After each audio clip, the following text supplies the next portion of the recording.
sono siciliana, vivo a Roma da più della metà della mia vita, ma continuo ad essere siciliana. Chi sono? È la domanda più difficile del mondo. Sono una persona che cerca di essere felice tutti i giorni, di conoscersi sempre di più,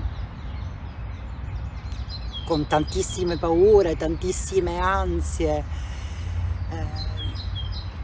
E l'unico modo che ho è quello di fare. Il fare mi allontana dalle paure. Io sono cresciuta in una cultura in cui l'essere madre era l'unico obiettivo, l'obiettivo superiore, anche prima dell'essere moglie, anche prima di essere sposati. Io ho sempre scherzato con i miei genitori sul fatto che sono nata a 9 mesi e 2 giorni dopo il loro matrimonio, perché in realtà lo scopo finale era quello, non l'amore, non il condividere la vita con un'altra persona scelta, amata, con cui avere degli interessi, ma avere dei figli.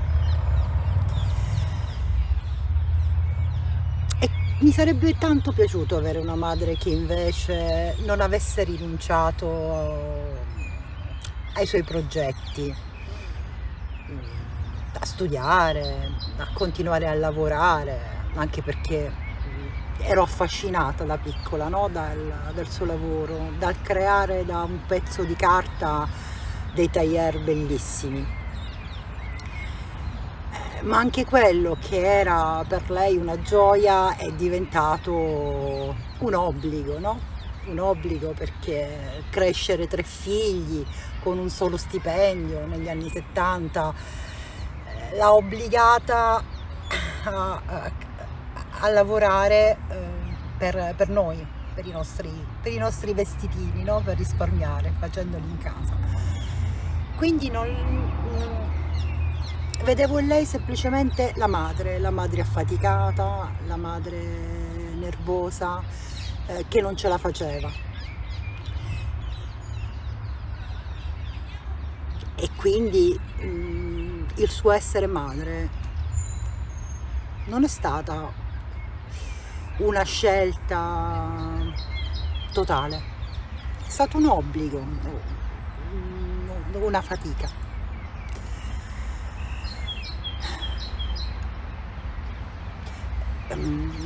L'aver avuto poi 2 fratelli a distanza di pochissimi anni mi ha fatto da subito non essere figlia, ma l'aiutante madre.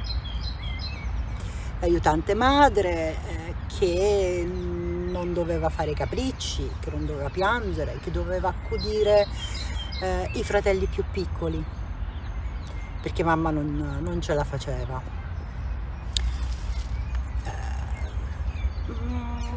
In tutto ciò, crescendo, non so se ho mai avuto il desiderio, la voglia o l'istinto materno di cui tanto si sente parlare.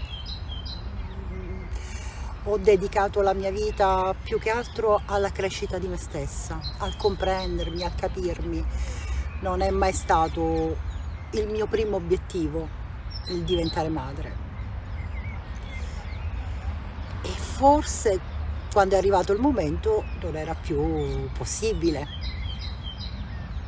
Non ci sono mai state delle storie così importanti, magari non le ho volute io, che mi facessero pensare totalmente all'essere madre.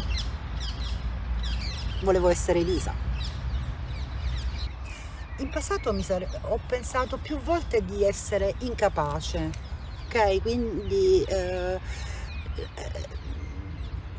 la paura di dover prendermi cura in maniera totale e assoluta di un altro essere umano mi spaventava, proprio perché E c'ero io come essere umano a cui pensare.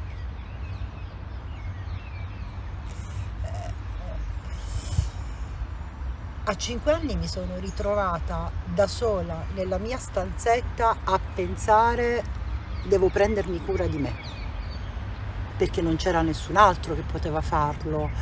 Non c'era una nonna amorevole, non c'era un padre perché lavorava 12 ore al giorno, 7 giorni la settimana. C'era una madre depressa perché il postparto le aveva procurato una depressione. Un fratello di 1 anno che non si staccava da mamma e un fratello appena nato che piangeva tutte le notti, con stanchezza e crisi isteriche da parte di mia madre. E io ho deciso, non so quanto consapevolmente, perché a 5 anni non è che ti dici ok, mi prendo cura di me, ma quella è stata la mia decisione. Una decisione che sicuramente non ha portato bene, perché nella vita non si può fare tutto da soli, non è possibile non chiedere aiuto, non avere qualcuno accanto di cui fidarsi. Ma così ho fatto per tantissimi anni. E ad oggi, alla domanda secca se ho rimpianti, no, ho lavorato tanto per essere serena e va bene così. Ovviamente per una famiglia in cui lo scopo era avere una famiglia, avere dei figli più che una famiglia, perché mia madre si è definita madre, moglie forse negli ultimi anni, da quando siamo cresciuti, siamo partiti, siamo andati via, è diventata più moglie che madre. Capirai quando sarai madre, non puoi capire perché non sei madre. Tu finché non sarai madre non mi capirai, non avremo un punto di vista comune. È stato il pane quotidiano. Non mi ha mai detto in maniera diretta perché non ti trovi un uomo, perché non ti sposi, perché non fai una famiglia. Ho visto semplicemente lo sguardo, sono stata accompagnata dai silenzi e dagli sguardi dell'essere un'aliena, diversa da tutte le altre. Qualche anno fa, tornando in Sicilia, un'amica di mamma ci incontra e le chiede: ma lei è sposata? E mamma ha risposto, sono stata molto felice, mamma ha risposto: no, ma lei è serena.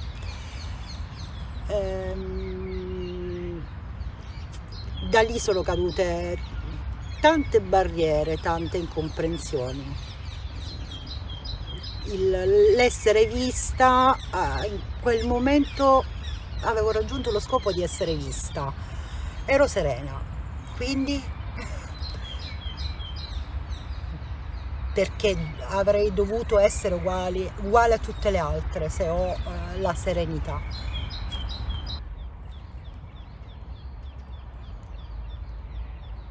Il mio nome, doppio nome, Franca Elisa. In realtà io per mamma sarei dovuta essere Elisa e basta. L'aggiunta di Franca è dovuta al fatto che nonna paterna, Francesca, e c'erano altre 2 cugine prima di me, e quindi che si chiamavano anche loro Francesca, era quasi un obbligo che io lo portassi, Franca o Francesca. Ma Elisa ha una storia. Mia madre lavorava durante l'adolescenza in una sartoria. Racconta dei suoi anni di lavoro come una favola, no? Come un film anni 50, anni 60. lei avrebbe voluto studiare, ma negli anni 50 una donna in Sicilia perché dovrebbe studiare? Non c'è nessun motivo. Quindi finita la terza media, quindi era andata ben oltre i suoi studi, doveva stare a casa ad aiutare la madre, ad aiutare i fratelli, e lei non ce la faceva. Voleva uscire, voleva vedere il mondo, voleva fare cose, e si inventò che una signora venuta da Milano in vacanza in Sicilia si era talmente innamorata del posto che aveva deciso di aprire un negozio di abbigliamento con annessa sartoria e cercava ragazze che lavorassero lì, e lei quindi felicissima andò a lavorare in questo posto. La figlia di questa signora era sposata con un uomo, un ingegnere, che lavorava all'ambasciata argentina. Io non so quanto sia favola questa storia o quanto sia vera. Comunque questa signora Elisa, che tornava in transatlantico dall'Argentina all'Italia, veniva a trovare la madre e raccontava di questi viaggi appunto in transatlantico, delle feste in ambasciata, dei suoi abiti da sera, le foto, e lei diceva: voglio avere una figlia che avrà tutto questo. E quindi il nome Elisa deriva da quello. Mia madre è sempre comunque una persona ansiosa, e comunque questa donna che lei sognava era comunque accompagnata da un uomo potente, un ingegnere.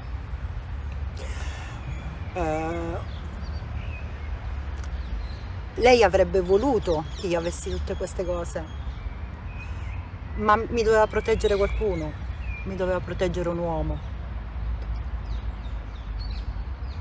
È un uomo che doveva darmi gli abiti da sera, i gioielli, i viaggi, le feste.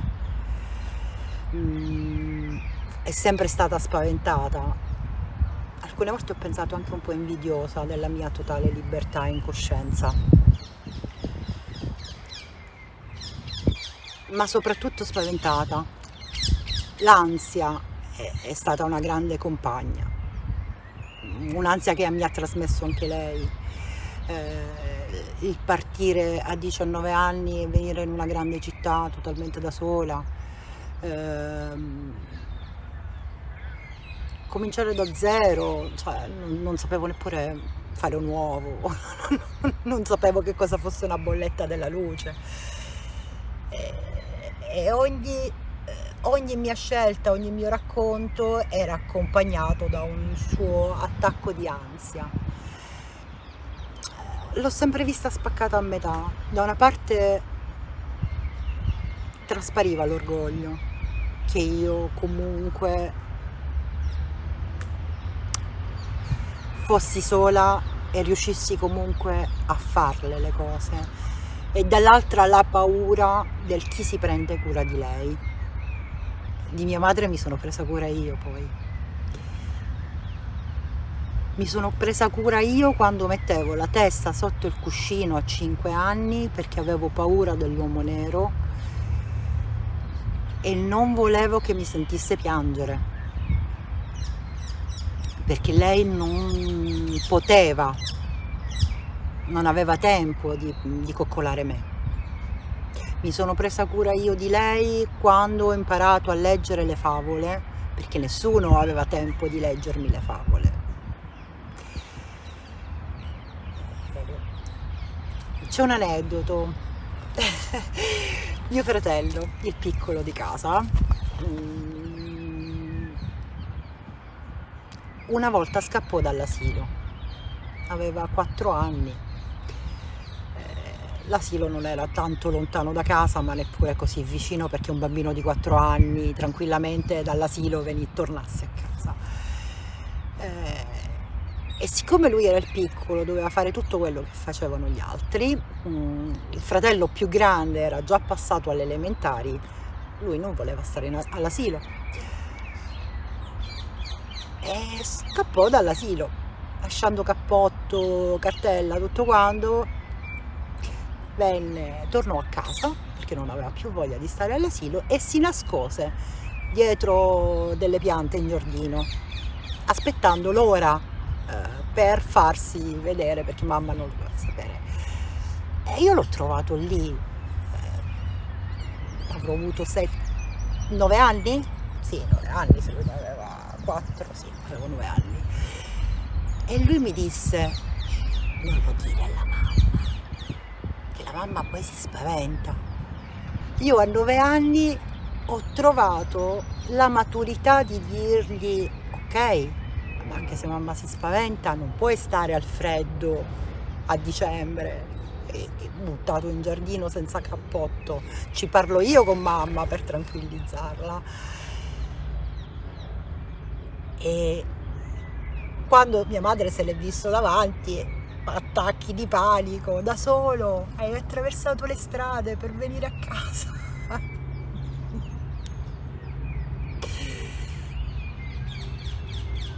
E comunque anche adesso, dopo tantissimi anni, quando ci sono delle crisi di un certo tipo in famiglia, vengo convocata io.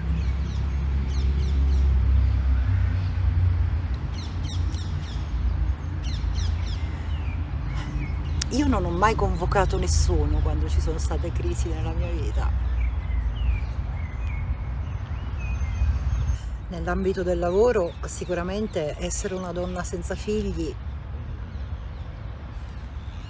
ti fa vedere come una senza problemi, senza impegni importanti, quindi la tua disponibilità è quasi totale, no? Può essere totale, comunque non devi correre ad accompagnare il bambino all'asilo o a scuola o ritornare a casa per prenderlo, preparare le pappe, non fai le 10 di sera a cercare di addormentarlo, tu sei libera. E spesso e volentieri la tua stanchezza anche in ambito di lavoro non è vista nella stessa maniera. I tuoi impegni, cioè, puoi anche farli in altri momenti, no? L'essere madre fa sì che ti consideri con un certo privilegio. Tu devi avere dei privilegi perché devi pensare ai tuoi figli. L'essere madre ti dà quel diritto di dire qualcosa in più rispetto a chi non è madre. Sono andata via di casa a 19 anni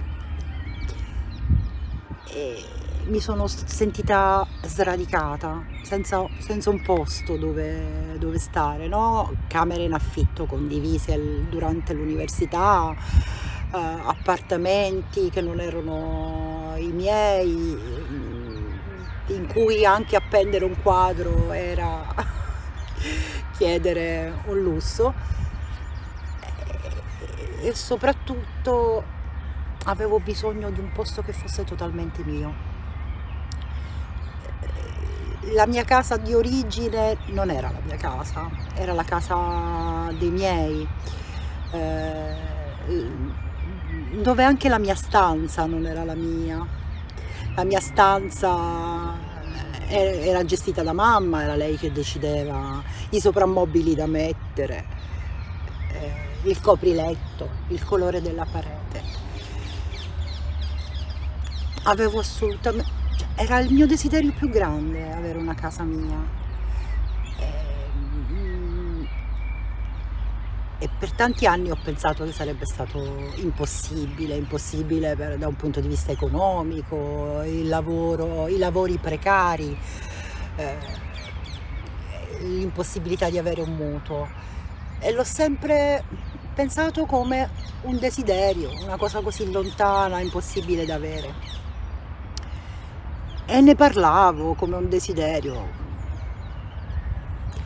E durante i mesi di lockdown, chiusa da sola in compagnia di una gatta, mi sono detta: è l'unica cosa che dipende da me, cambiare il mondo, avere l'uomo della mia vita,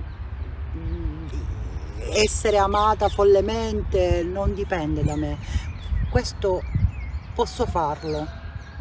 E la prima cosa che ho fatto appena ci hanno liberato dal lockdown stretto è andare in agenzia immobiliare e dire: io ho questo, ho bisogno di questo, e da lì abbiamo iniziato tutta la trafila burocratica. E il giorno in cui mi è stato detto: ok, ti è stato accettato il mutuo, è stato il giorno più felice del mondo. E anche qui ho trovato una famiglia che mi è stata accanto. Durante l'adolescenza i rapporti con la mia famiglia sono stati terribili, sono stati veramente tragici, incomprensioni, silenzi, litigate.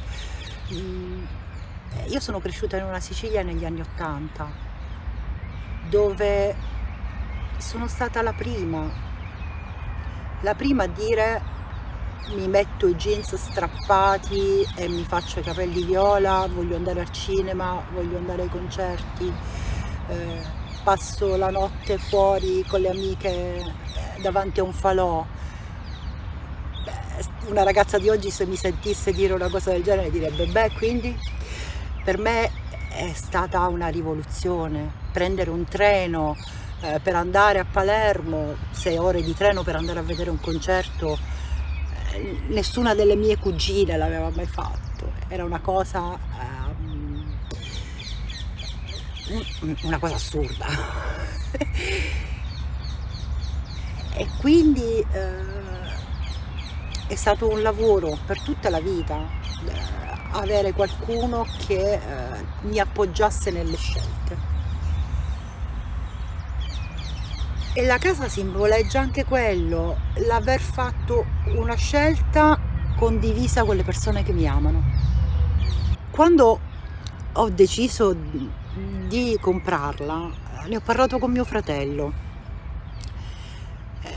dicendogli: almeno una casa, una cosa mia, un luogo mio dove ritornare lo voglio. E mio fratello mi ha detto: ma noi ce l'abbiamo una casa. È la casa della mia famiglia. In questo momento ho cambiato prospettiva, un punto di vista anche su quella.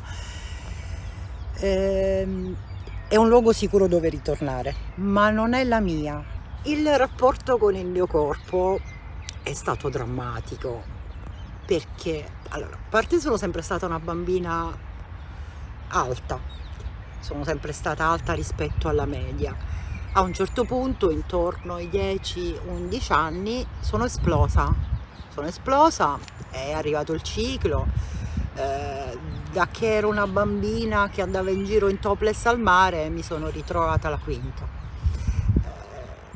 La mia famiglia, abbiamo preso tutti da nonna, e mi ritrovo con una madre incapace di gestire la situazione. E un pomeriggio, mentre prendevano il caffè con le zie, quindi le 4 sorelle che ovviamente dovevano gestire la situazione, le dicono: forse è arrivato il momento di andare a comprare un reggiseno. E mia madre diceva: ma no, è ancora troppo piccola, che se ne fa di un reggiseno? E le mie zie, ridendo ovviamente, le fanno notare: ma alla quinta sarà piccola, ma comunque forse è il caso di comprarle un reggiseno. Comunque ricordo, no, i momenti in cui alle scuole medie forse l'unico che se ne rendeva conto era il professore di matematica, che un giorno convocò mia madre e le disse: lei è una donna, ha il corpo di una donna, è una ragazzina di 11 anni alta 1,70 m, con dei compagni di classe che sono poco più che bambini e la guardano, e lei sta molto in imbarazzo. Anche lì c'è stato il silenzio. C'è stato il silenzio. L'unico conforto di mia madre era il racconto, no? Il racconto che qualcun altro l'aveva avvertita. Ma non ero io da proteggere. Il fatto che lei fosse stata avvertita era sufficiente, perché lei era una buona madre, perché era consapevole di quello che mi stava succedendo. Ma io ero lasciata da sola a gestirmi questo corpo di cui mi vergognavo da morire. Perché ero incapace di gestirmi un corpo da donna con un cervello da bambina. Parlare di sesso a casa mia era una cosa talmente sconosciuta, cioè il sesso non era piacere, non era un argomento di cui parlare, non c'era un'idea di educazione sessuale, assolutamente. E una cugina rimane incinta a 17 anni. Lei felicissima di questo. A differenza mia, lei è la madre da manuale, lei è la madre perfetta. Per lei non è stato un errore rimanere incinta a 17 anni, era quello che voleva. Lei è la mamma che legge le favole, che prepara le torte, che accompagna i figli a scuola, che li segue nello studio. Lei è nata per essere madre. E mi ricordo che mi è stata comunicata la cosa da mamma durante una vacanza al mio rientro da Roma. Me lo ha raccontato piagnucolando, come se fosse successa la cosa più terribile del mondo, una tragedia immane. E io ho risposto in maniera estremamente razionale, che capivo che rimanere incinta a 17 anni non era una cosa fighissima, e l'ho rimproverata per l'assenza di parola, no, sull'argomento, per non avermi mai parlato di come gestire rapporti sessuali, di come approcciarmi al sesso. E lei mi ha risposto: io ti ho sempre detto come fare, io ti ho sempre detto di stare attenta. E io gli ho detto: mamma, sì, in che modo dovrei stare attenta? Non si fa sesso. Così semplice. Il periodo più brutto della mia vita è stato tra i 15 e i 17 anni. Io avevo un cugino di 3 anni più di me.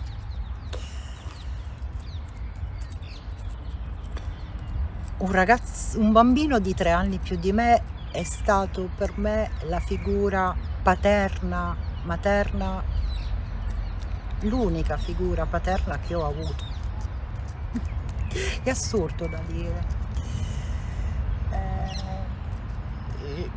Lui era quello che mi proteggeva, che mi faceva vincere nei giochi, che mi diceva che ero intelligente, che mi proteggeva. Quando avevo 14 anni abbiamo avuto il primo lutto importante in famiglia. Uno zio di poco più di 30 anni si è ammalato. Non si è mai capito se fosse un virus che aveva preso in Africa. Zio lavorava sulle piattaforme petrolifere nell'Africa del Nord. Erano gli anni in cui si cominciava a parlare di AIDS, hanno fatto tutti i controlli, no, del caso, ma non si è mai capito. Una mattina del 14 febbraio, tornando da scuola, non trovo nessuno a casa. Uno zio mi venne a prelevare dicendo mamma è da fare. Non si parlava di malattie, le malattie erano un tabù, non si dovevano mostrare i sentimenti, non si doveva mostrare il dolore, non si doveva consolare. Forse il verbo dovere è sbagliato, non era nella cultura, non c'era l'abitudine, un grandissimo pudore. Io quel giorno ero tornata anche piuttosto allegra da scuola, era il giorno di San Valentino, avevamo scherzato, giocato e io sono stata prelevata e portata a casa di una zia, la quale mi aveva totalmente messa a mio agio: mangia, gioca, studia, hai i compiti da fare, non pensare a nulla, non è successo niente. E ho scoperto tutto, le cose non mi suonavano tanto bene. Ho scoperto che zio era morto origliando una telefonata. E quando mio padre è venuto a prendermi la sera gli ho detto: perché me l'avete nascosto? Perché non me l'avete detto? E lui, sempre nell'incapacità, no? L'incapacità di mostrare sentimenti o l'incapacità di abbracciarmi, di consolarmi in un momento di dolore, mi rispose: non c'è, che cosa avrei dovuto dire? L'unico che mi è stato vicino in quel momento è stato un ragazzino di 17 anni. È stato l'unico ad abbracciarmi, l'unico a dirmi se hai bisogno sto con te questa notte. Poco più a novembre successivo mio cugino si è ammalato di tumore. Non gli hanno dato più speranze. Nel momento in cui hanno scoperto che cosa aveva, gli avevano detto che sarebbe vissuto forse altri 2 o 3 mesi. Il Natale più brutto della mia vita. Anche lì ho intuito, ho capito, ho origliato, nessuno mi ha informato, nessuno mi ha detto nulla. Ma neppure a lui dicevano nulla. Lui sapeva che stava male, sapeva che andava da un ospedale all'altro, ma non sapeva nulla. Un giorno mi ha chiuso dentro una stanza, mi ha chiuso a chiave, dicendomi: almeno tu devi dirmi la verità. Che ne sapevo io della verità? Ero stupida e piccola, avevo 15 anni. Che cosa mi dovevano dire? Che cosa dovevo sapere io? E ci siamo abbracciati, siamo stati a piangere per un'oretta senza sapere che cosa dire.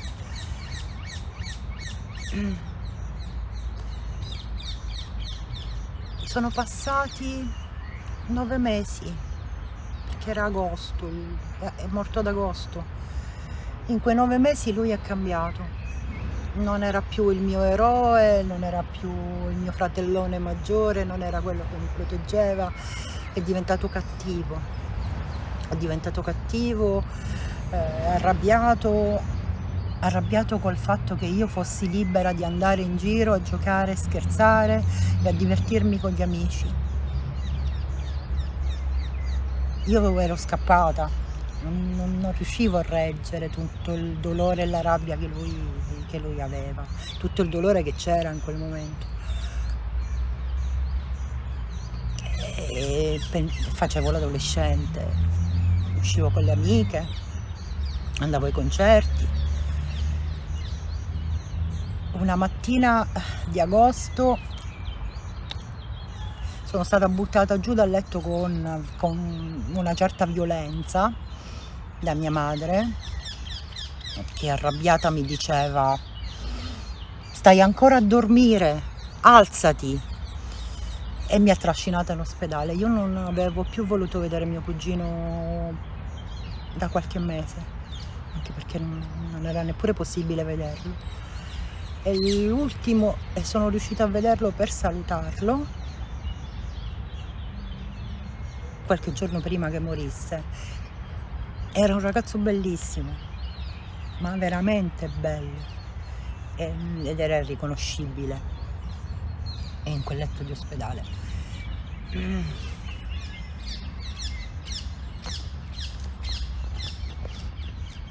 In quel momento è iniziata la rabbia che mi sono portata dietro per tutta la vita.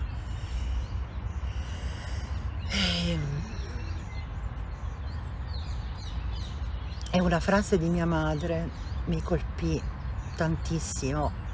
Ogni volta che io facevo qualcosa di sbagliato, che tornavo a casa ubriaca, facevo tardi, facevo qualcosa che non andava bene, lei un giorno mi disse, prima di morire, Salvo mi ha detto: zia, prenditi cura di Elisa.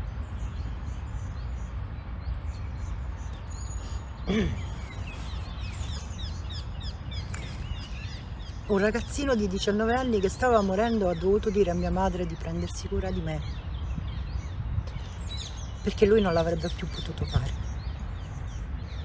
Mi fa rabbia il fatto che non si possa fare nulla. Non mi spaventa la mia morte, non è la mia che mi spaventa. Nel giro di 1 anno e mezzo ho perso 2 persone molto amate, molto molto amate, e ho visto un dolore nelle persone che sono rimaste muto.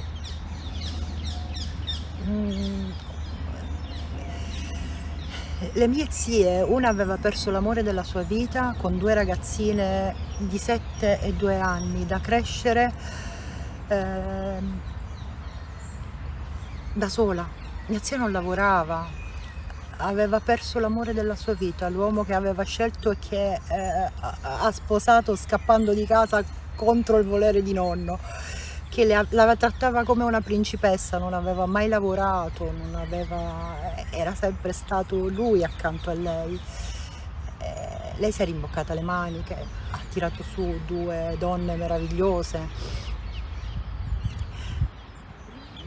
Dicevamo scherzando, sembrano quasi il film Speriamo che sia femmina, no? 3 donne da sole, che si sono appoggiate l'una con l'altra, ma un dolore immenso, la perdita dell'uomo amato, mia cugina che aveva perso il padre, che per lei era l'eroe assoluto, l'altra che neppure se lo ricordava, perché aveva 2 anni quando è morto e ha passato gli ultimi 2 anni in ospedale. Un'altra zia che ha perso un figlio, che per anni non